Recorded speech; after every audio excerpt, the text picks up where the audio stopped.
Dan Allah Azza wa Jalla ingatkan, wala tansa nasibaka minad dunya. Tapi jangan kau lupakan, kata Allah Azza wa Jalla, nasibaka, bagianmu dari dunia untuk menikmati harta yang ada pada dirimu. Para sahabat Rasulullah SAW, mereka begitu sangat perhitungan dengan diri mereka, tapi mereka foya-foya untuk Allah Subhanahu wa Ta'ala. Tapi kenyataannya kita hari ini kita berfoya-foya untuk diri kita, tapi untuk Allah kita berpikir aja. Jadi ayat ini sesungguhnya ya sangat tepat Allah Subhanahu wa Ta'ala sebutkan tentang para sahabat Nabi Muhammad yang saat itu Bismillahirrahmanirrahim. Salam dan salam bersama kita sampaikan untuk Rasulullah Sallallahu Alaihi Wasallam yang menjadi inspirasi dalam kehidupan kita. Kaum muslimin dan muslimat rahimani wa rahimakumullah. Tema kita di malam hari ini adalah kejarlah akhirat, namun jangan lupakan dunia. Ini berdasarkan firman Allah Azza wa Jalla dalam surat Al-Qasas di ayat yang ke-7. Allah Subhanahu wa Ta'ala berfirman, wabtaghi fima atakallahu daral akhirah. Sebenarnya kalau kita mau merenung tentang ayat ini tepatnya adalah untuk para sahabat Nabi Muhammad. Karena mereka dikenal sebagai rijal, orang-orang yang menolak dunia dengan kedua tangan mereka. Kalau kita justru meraih dunia dengan kedua tangan kita. Karena itulah Allah Subhanahu wa Ta'ala ingatkan, wabtaghi fima atakallahu daral akhirah. Apa artinya? Wabtaghi, dan carilah pahala, kata Allah Azza wa Jalla, dari apa yang telah Allah Subhanahu wa Ta'ala berikan kepadamu berupa harta yang telah Allah Subhanahu wa Ta'ala titipkan kepada engkau. Dengan cara apa? Bifi'il hasanat, dengan melakukan kebaikan-kebaikan, dengan sedekah, dengan infak, bagian daripada ketaatan kepada Allah Subhanahu wa Ta'ala. Jadi Bapak Ibu saya rahmati Allah Azza wa Jalla, Allah Azza wa Jalla mengingatkan kita agar pada setiap nikmat yang ada pada diri kita, orientasinya adalah untuk meraih akhirat, untuk meraih ridha Allah Subhanahu wa Ta'ala terhadap semua kebaikan yang ada dalam diri kita. Walaupun secara spesifik ayat ini bercerita tentang harta, namun kebaikan Allah di dalam diri kita bukan hanya harta saja, tapi segala kelebihan yang Allah Subhanahu wa Ta'ala titipkan kepada kita. Dan hendaklah pada setiap kelebihan, pada setiap kenikmatan, pada setiap kebaikan yang Allah Subhanahu wa Ta'ala berikan kepada kita, kita berusaha menjadikan ia sebagai jalan untuk mendapatkan pahala di sisi Allah Subhanahu wa Ta'ala. Termasuk harta yang Allah titipkan kepada kita. Raih pahala di sisi Allah, raih keridhaan Allah Azza wa Jalla dengan menginfakkan sebagian daripada harta kita. Dan Allah Azza wa Jalla ingatkan, wala tansa nasibaka minad dunya. Tapi jangan kau lupakan, kata Allah Azza wa Jalla, nasibaka, bagianmu dari dunia untuk menikmati harta yang ada pada dirimu. Karena dulu kalau kita lihat bagaimana para sahabat Nabi Muhammad SAW, mereka begitu sangat perhitungan dengan diri mereka. Namun kalau untuk Allah Azza wa Jalla, mereka foya-foya, Bapak Ibu sekalian. Berbeda dengan kita hari ini. Kita berfoya-foya dengan apa yang Allah Subhanahu wa Ta'ala berikan kepada kita, tapi untuk Allah kita berpikir panjang untuk mengeluarkannya dari diri kita. Itu bedanya kita dengan para sahabat Rasulullah Sallallahu Alaihi Wasallam. Mereka begitu sangat perhitungan dengan diri mereka, tapi mereka foya-foya untuk Allah Subhanahu wa Ta'ala. Tapi kenyataannya kita hari ini kita berfoya-foya untuk diri kita, tapi untuk Allah kita berpikir aja.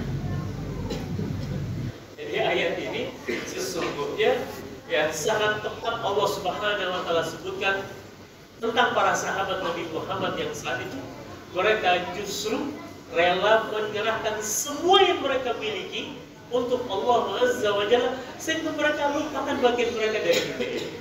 Padahal kita punya hak, mereka punya hak dari harta yang Allah Subhanahu wa Ta'ala berikan kepada mereka untuk mereka nikmati.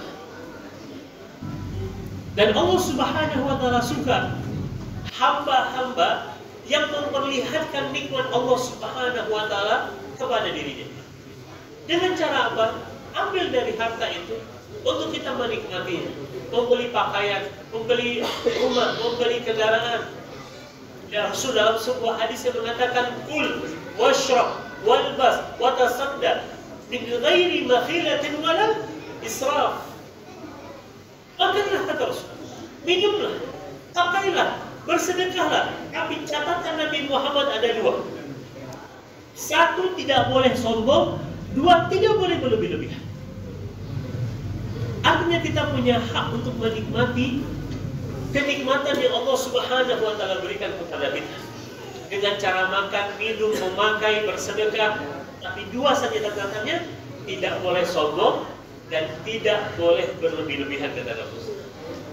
Kemudian kaum muslimin dan muslimat yang dirahmati Allah Tabaraka wa Ta'ala, Allah juga berpesan dalam ayat ini, wa ahsin kama ahsanallahu ilaik, dan berbuatlah baiklah, dan berbuat baiklah engkau kepada hamba-hamba Allah Subhanahu wa Ta'ala sebagaimana Allah Azza wa Jalla telah berbuat baik kepada engkau.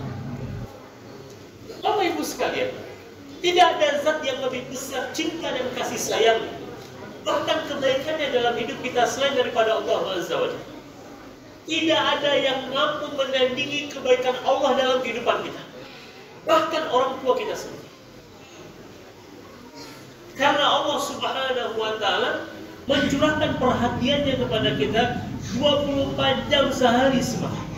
Nikmat Allah mengalir di setiap helai nafas kita. Kebaikan Allah ada di setiap kedipan mata kita. Karenanya sekali lagi, tidak ada zat yang lebih besar cinta dan sayangnya kepada kita selain daripada Allah Azza wa Jalla. Karenanya Allah berpesan dengan kebaikan-kebaikan yang Allah berikan kepada kita, wa ahsin, berbuat baiklah engkau kepada hamba-hamba Allah sebagaimana Allah telah berbuat baik kepada engkau. Artinya jangan pelit dengan nikmat yang Allah berikan kepada kita. Sebagaimana Allah Subhanahu wa Ta'ala berikan kita kenikmatan, maka berbagilah dengan kenikmatan yang Allah berikan kepada engkau.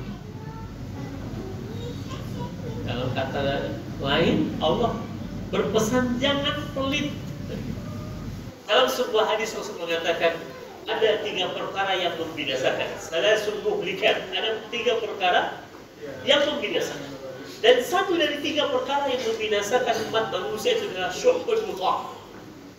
Syuhbun mutlak itu adalah kekikiran yang ditaati, Bapak Ibu sekalian. Karena memang tabiat manusia sebagaimana yang disampaikan oleh Allah dalam surat Al-Ma'arij, innal insana khuliqa halu'a idza massahu syarru jazua wa idza massahu khairu manua.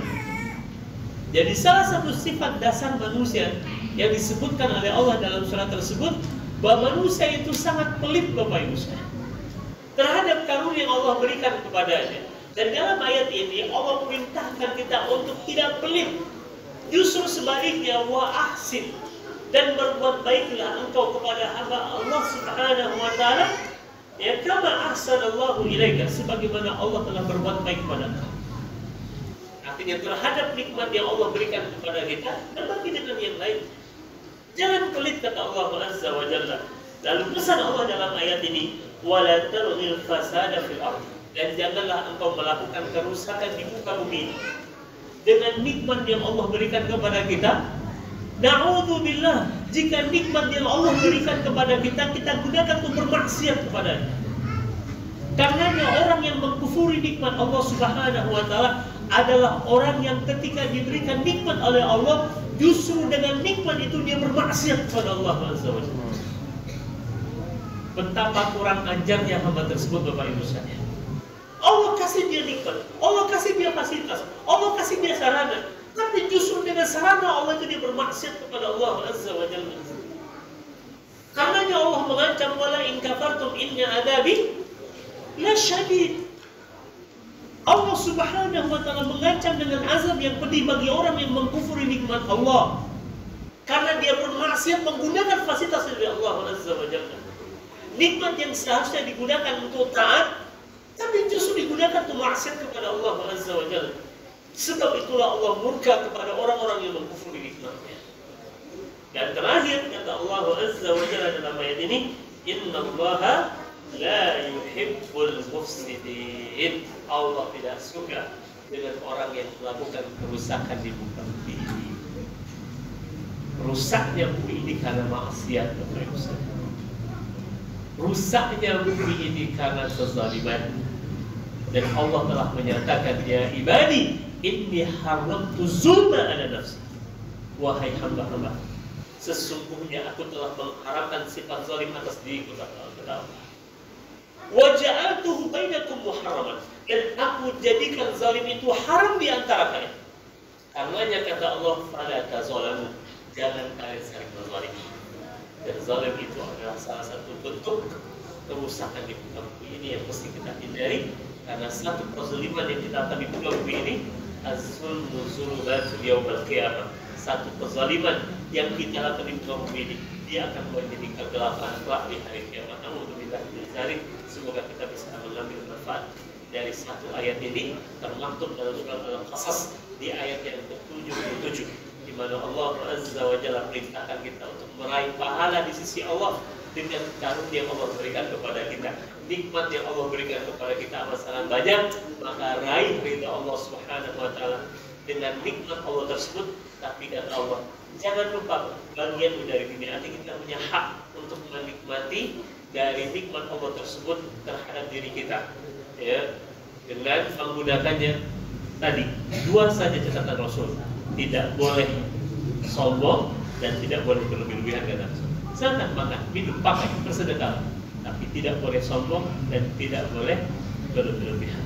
Dan hendaklah dengan nikmat yang Allah berikan kepada kita, kita berbuat baik terhadap sesama hamba Allah Subhanahu wa Ta'ala, dan jangan lakukan kerusakan di muka bumi dengan kemaksiatan dan kezaliman kita, karena sesungguhnya Allah tidak suka dengan hamba-hamba yang melakukan kerusakan, berbuat dosa, maksiat, melakukan kezaliman di muka bumi. Semoga Allah Azza wa Jalla menjadikan kita termasuk minal ladzina yastami'una al-qaula wa yattabi'una ahsana, orang-orang yang mendengarkan perkataan yang baik dan mengikutinya. Aku lupa hadza wa astaghfirullah li wa lakum. Subhanallahi wa bihamdika, asyhadu an la ilaha illa anta, astaghfiruka wa atubu ilaik. Assalamualaikum warahmatullahi wabarakatuh. Waalaikumsalam.